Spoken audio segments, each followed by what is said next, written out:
Westport. It's unlike any place else. And if you want to understand the history of Kansas City, this is the place to start. Westport's origins are similar to the West Bottoms. Both become centers of trade between European settlers and native tribes. But Westport follows later, after native tribes were pushed to Kansas territory in the 1830s. That's when Westport starts, and it grows significantly in the next 2 decades because it became one of the main jumping-off places for the freighters on the Santa Fe Trail and later families and prospectors moving west on the Oregon or the California Trail. Westport's growth stalls in the Civil War, but that chapter of history is fascinating. Let me know in the comments if you'd like me to make a video on the Battle of Westport. It's a turning point in the West, and I'd be happy to create another video if there's interest. What is now considered the historic heart of Kansas City, that was created to provide river access to Westport. After the Civil War, railroads replaced trails, and Westport's growth paled in comparison to Kansas City. And in 1897, Westport was annexed by the very city it had created. But the story doesn't end there. Westport became a residential neighborhood and a center of industry thanks to its own rail connections. And starting in the 1970s, redevelopment and investment led Westport to become a retail and entertainment district. If you asked Kansas Cityans to describe Westport, the one word that would appear most frequently would be history or historic. To be sure, you'd hear lots of opinions, and there's not really a single word to describe a place that is so wonderfully unpolished. When you visit Westport today, you are right in the historic heart of Kansas City. There are streets lined with locally owned shops and restaurants, murals, monuments, and markers, beautiful stone churches, and historic homes like the Harris-Kearney House that's now a local museum and open for tours. We'll go inside in a few minutes and hear from a couple who are among the biggest supporters of the Harris-Kearney House. They've supported restoration efforts here, and they've also brought Super Bowl championships to Kansas City. There's also Pioneer Park, with a monument that features John Calvin McCoy, who comes here with his missionary father and is often referred to as the father of Westport. There's also Alexander Majors, a key figure in the Santa Fe trade, who later establishes the Pony Express. You can also tour Majors' historic home, which is located on the state line. Lastly, there's Jim Bridger, a legendary mountain man, Western explorer, and Westport businessman who retires and lives out his final years in South Kansas City, also right next to the state line, where you can find this historical marker. American history should begin with Native Americans, and Westport and Kansas City just don't make sense otherwise. I'll try to make this point by skipping ahead to the 1830 arrival of Thomas Johnson, a missionary who starts Shawnee Mission, or the 1831 arrival of Isaac McCoy, a Baptist missionary who intended to convert area tribes.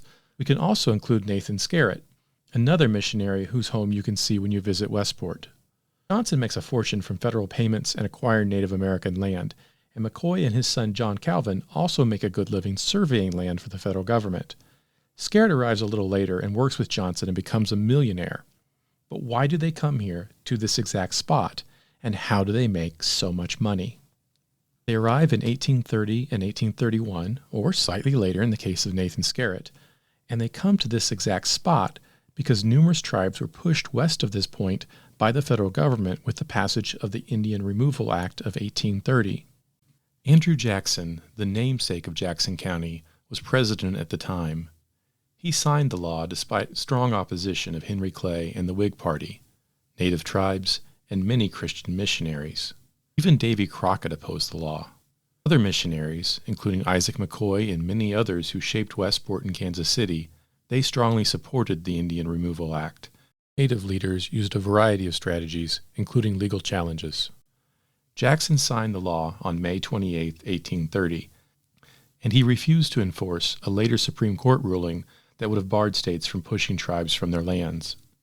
As a result, around 60,000 American Indians were forced from their land in another pattern that repeats throughout American history. Tribes from northern states were pushed to eastern Kansas, and that's why traders and missionaries came to what would become Westport and Kansas City at this time. This is one of the most troubling laws in American history. It was also the original economic driver for this area. It brings soldiers and forcibly relocates tribes to the west.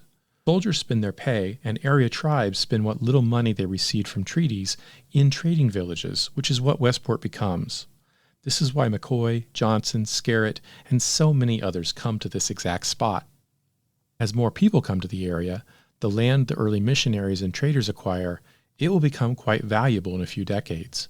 Missionaries like McCoy, Johnson, and Scarrett might not have been initially motivated to make a fortune from the misfortune of those they sought to convert, but they would have had plenty of examples of ambitious predecessors, because this same pattern had played out from Virginia to Massachusetts, as well as Ohio and Kentucky, where so many early Missouri and Kansas settlers arrived from. It's a key pattern in the early history of American cities that you need to understand for history to make sense. By 1833, John Calvin McCoy has made money as a surveyor along with his missionary father. That year, John McCoy builds a 2-story log trading post at what is now the northeast corner of Westport Road and Pennsylvania. His early business centered on trade with area tribes, and over time, trade with freighters and westbound settlers became the core of his business and the local economy. In 1834, McCoy platted the surrounding town and named it Westport, 2 words. The name was a reference that this was the most western place to get supplies before travelers crossed into the vast western territory ahead of them. McCoy struggled to sell lots in his town at first, but he saw an opportunity to direct more traffic to his town. If steamboats could go just a little further west than Independence, there would be a much shorter and easier journey over land to reach Westport. McCoy discovered a limestone ledge on the southern bank of the Missouri River, just 4 miles north of Westport, and he convinces a steamboat captain to offload goods there. Then he blazed a trail from that landing to Westport. That trail from the Missouri River landing at today's River Market, it was essential to the growth of Westport because it meant freighters heading southwest and settlers heading west had 2 options now. They can land at Independence and travel 12 miles with a difficult crossing across the Blue River, or they can land at McCoy's Ledge and travel 4 miles straight south. Westport in Kansas City was built by a mixture of free and enslaved labor, and that was certainly true for the first trail blazed by McCoy and a man he enslaved, who is known to us today only by his first name, Tom. It's worth mentioning here that the steamboat landing, it was later a place where enslaved people were bought and sold in the 1850s, and that part of our story will come full circle soon. If I was your tour guide for a weekend and we were exploring Kansas City, I'd start here, on this corner next to Kelly's. This corner was once home to the Harris-House Hotel, owned by a family of teetotalers, which is slightly ironic given the businesses that are here today. As Westport was growing, the Harris Hotel was the point of reference when someone gave you directions. While we're on the subject of directions, there's an important history hidden in plain sight here in the streets of Westport. While everything from downtown to midtown to South Kansas City is laid out as a grid oriented around cardinal directions, Westport Road appears to run diagonal, and there's a good reason why. Westport Road predates all the other streets by decades. Westport Road's apparent diagonal slant compared to the rest of the city follows a similar pattern you'll see in New York and countless other cities. Take Broadway. It also appears diagonal, but it predates the grid and follows the natural landscape and a path used by the Lenape tribe and many others. So when the Dutch arrive, they use that. It's not just Kansas City or New York. In any American city where there's a foundational street that seems to deviate from the grid, I'll give you 10-to-1 odds that it's the same story. In Westport, early settlers used the trail created by native tribes as they traded with tribes or tried to convert them to their version of Christianity. Sometimes both. The Methodists, Baptists, and even the Quakers had missions in today's Kansas City metro. That's what brings the McCoy family and other missionaries like Thomas Johnson to this location. Johnson created a mission in today's Wyandotte County, and then he moved operations and created the Shawnee Indian Mission in the county that is now named after him. He became quite wealthy by gaining claim to native land and led the infamous pro-slavery territorial state legislature. He later opposed secession. His story is complicated, but a good reminder that some of the first missionaries to this area became quite wealthy, either through trade with native tribes, federal government contracts, or land acquisition. It's a pattern you'll see again and again when you look at the history of American cities. The Santa Fe Trail becomes central to Westport's story.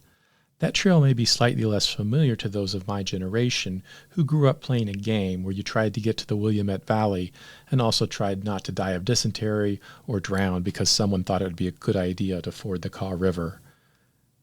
But the Santa Fe Trail, that's the key to the first real growth of Westport. Freighters in this area were men like Alexander Majors, who made their fortune trading manufactured goods shipped by river as far west as they could before taking them on wagons to Santa Fe and returning with silver. The home Majors built in 1856 is a museum, and you can learn about how he followed the pattern of taking wealth he made to try a new venture, in this case, the Pony Express. The northeast corner of Westport in Pennsylvania is the heart of Westport's entertainment district. It's also the location of two of Westport's most important structures, the trading post of John Calvin McCoy and later the Harris House Hotel. In 1844, Allen McGee purchased John Calvin McCoy's store. He turns it into a tavern and hotel. Locally, it became known as Catfish Tavern after one of its main kitchen staples. About 4 years later, McGee sold the tavern to John Harris and moved on to other business ventures. Harris and his wife Henrietta renamed the tavern the Harris House Hotel. The original structure McCoy built burned down a few years later, and Harris replaced it with a 3-story brick hotel, which was completed in 1853. John Harris moved his family from Kentucky to Missouri in 1832. They were among the first settlers in what became the town of Westport. They started a farm, but their initial wealth comes from the same source as most of the influential families. They acquired land and sold it as Westport grew. The Harris House Hotel was the center of Westport, and it welcomed notable guests like Thomas Hart Benton, not the artist who was known for painting scenes of the West, but the influential U.S. senator who would later become the great-granduncle of that famous painter. Other guests include Horace Greeley, Kit Carson, Washington Irving, Jim Bridger, and General John Fremont. In 1855, Harris built a new house to replace the smaller log cabin his family had occupied when they first came to Westport. This 2-story brick structure was located on a 5-acre plot at the intersection of what is now Main Street and Westport Road. The Harris home was easily one of the most prominent residences in the community and was referred to by locals as the Mansion House. It was constructed largely by enslaved African Americans who also made the bricks on site. After Harris died in 1874, the house passed to his son-in-law, Colonel Charles Kearney. Kearney invested heavily in real estate. He also operated grocery stores, served as an executive of the Burlington Railway, and was central to the story of the Hannibal Bridge, which is the single most important development in Kansas City's early history. The house later changed hands a few times.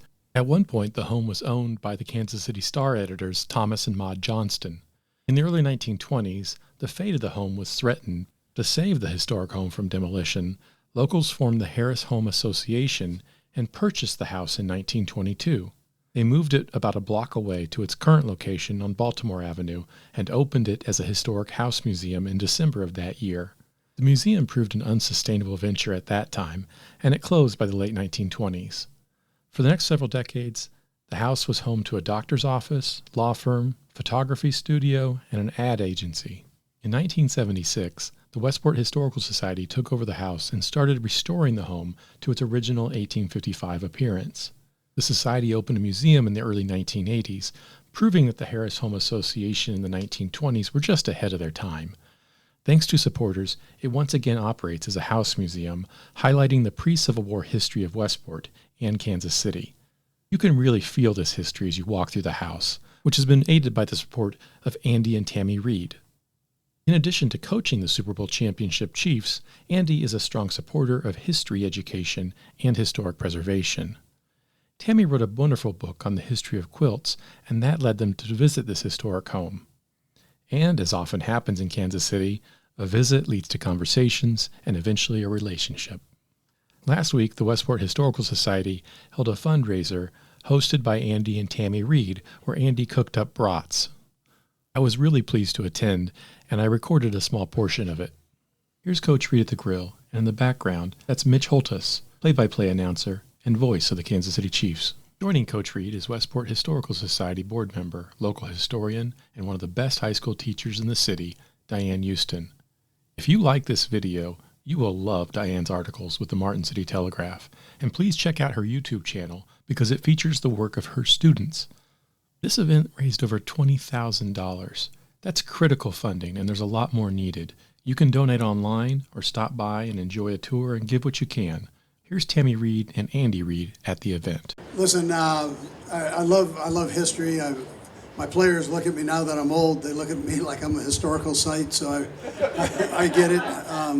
But I love the history that we can pass down to generations. We love this place. Everybody said, out of all the places you've lived, what's your favorite? And I say, Kansas City. My friend Marty Windeman Jarvis, who runs the Westport Historical Society, shared that Andy Reid read several books on Kansas City history when they moved here after accepting the Chiefs' head coaching job. When you go to the Kansas City Public Library, there's Coach Reid sharing his love of books, and you can check out Tammy Reid's book on quilts. I can't do these videos without sources, and I always want to credit librarians and authors who make this work possible. So I'm going to leave a lot of links in the comments section to some of the best books and the best articles and the best library resources that have helped me. Thank you for watching this video, and if you'd like to see more, please know that subscribing to this channel, sharing these videos, it really means a lot to me. Please let me know in the comments what topics and what other videos you'd like to see related to the history of Kansas City.